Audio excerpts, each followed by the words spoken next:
Hi everyone. तो कल है मेरा फर्स्ट प्री बोर्ड और वो भी है मैथ्स का। मैथ्स मेरे लिए मतलब सबसे ज़्यादा टफेस्ट समझ सकते हो। ना जो मेरे नंबर आते हैं ना मुझे आती है। तो कल है, तो अभी बहुत कुछ पढ़ना है। सुबह से अब जाके मुझे मिला है टाइम पढ़ने का। तो अभी टाइम होने वाला है 3:30। तो अब से हम पढ़ना शुरू करेंगे, देखते कब तक पढ़ते हैं। बहुत सारे चैप्टर्स आ रहे हैं मेरे, मैं तुम्हें बताऊँगी कौन कौन से आ रहे हैं। ऐसे मैंने पहले बता रखे हैं। तो पढ़ती हूँ और मैं तुम्हें क्वेश्चन पेपर की फ़ोटो भी पोस्ट करूँगी। फिर तुम भी देखना कैसा आया था पेपर और मैं कैसा करके आई हूँ वो भी बताऊँगी। तो चलो अभी पढ़ते हैं ताकि अच्छा जाए हमारा पेपर। Hi everyone. तो आज था मेरा मैथ्स का एग्ज़ाम। ये फर्स्ट एग्ज़ाम था और ये एक दिन पहले की क्लिप है कि कब तब मैंने कैसे पढ़ा, कैसे प्रिपेयर करा। तो देखो, मैंने मैथ्स के एग्ज़ाम के लिए सबसे ज़्यादा फ़ोकस करा एनसीईआरटी पे। मैंने सारे एनसीईआरटी क्वेश्चन करे, एग्ज़ाम्पल्स करे, हर एक चैप्टर के जो चैप्टर आ रहे थे। और मेरे पास आरडी करने का बिल्कुल भी टाइम नहीं था, तो मैंने इन्हीं को प्रैक्टिस करी और इन्हीं को प्रैक्टिस करके मैं एग्ज़ाम देने गई। तो अभी जो तुम देख रहे हो, मैं शाम को बैठी थी पढ़ने। मैंने स्टार्ट करा एग्ज़ाम्पल्स ऑफ कोऑर्डिनेट ज्योमेट्री से और फिर मैंने उसके बाद करी थी एनसीईआरटी एप्लीकेशंस ऑफ ट्रिग्नोमेट्री की और उसके एग्ज़ाम्पल्स भी करे थे। तो एप्लीकेशंस ऑफ ट्रिग्नोमेट्री के क्वेश्चंस आए थे और सबसे कम एपी के क्वेश्चंस थे मेरे हिसाब से, और मुझे भी मतलब अच्छी लगती है, पर उसके क्वेश्चंस कम आए थे। और उस टाइम जब मुझे क्वेश्चंस करने नहीं आ रहे थे, मैंने सामने से एनसीईआरटी सॉल्यूशंस खोल के रखे थे, उस टाइम मैं देख के कर रही थी। पर एग्ज़ाम देने से पहले क्या मैंने उनकी दोबारा से प्रैक्टिस करी थी, बिना देखे करा था और करी थी। हाँ, लगभग प्रैक्टिस तो मैंने हर एक चैप्टर की कर ही ली थी एनसीईआरटी से बस।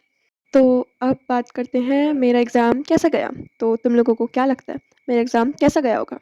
मैं अपने दिमाग का बिल्कुल भी यूज़ करके नहीं आई हूँ। मैंने क्या करा है, क्या नहीं करा, मुझे खुद भी नहीं पता। तो इस टाइम पे और मैंने ब्रेक लिया और मेरा ब्रेक इतना लंबा हो गया ना, मैं फिर सीधे 8 बजे बैठी पढ़ने। और अब मैंने करा इंट्रोडक्शन टू ट्रिग्नोमेट्री, आइडेंटिटीज़ वाले क्वेश्चन। पता नहीं मैंने कब के लिए छोड़ के रखे थे, कब करूँगी हो रही थी मुझे। तो फाइनली अभी मुझे टाइम मिला और मैंने उनकी प्रैक्टिस करी और ये एग्ज़ाम में भी आया था 1-2 क्वेश्चंस और मेरे सारे ही गलत हुए हैं। एक ऑप्शन में था वो मैंने करा नहीं और दूसरा वाला था वो आधा सही है आधा गलत है, पता नहीं क्या है।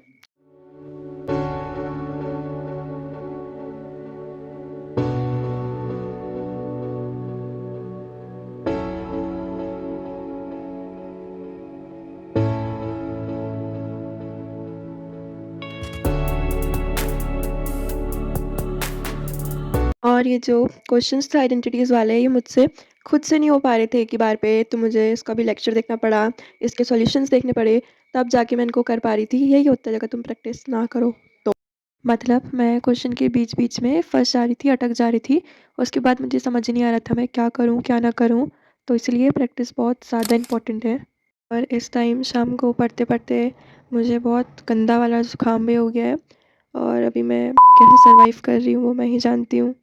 तो अब मेरा जो नेक्स्ट एग्ज़ाम है वो है हिंदी का और ये जो एग्ज़ाम चल रहे हैं ना, ये बिल्कुल लगातार है, इनके बीच में कोई भी गैप नहीं है, तो मुझे हिंदी के लिए भी पढ़ना है।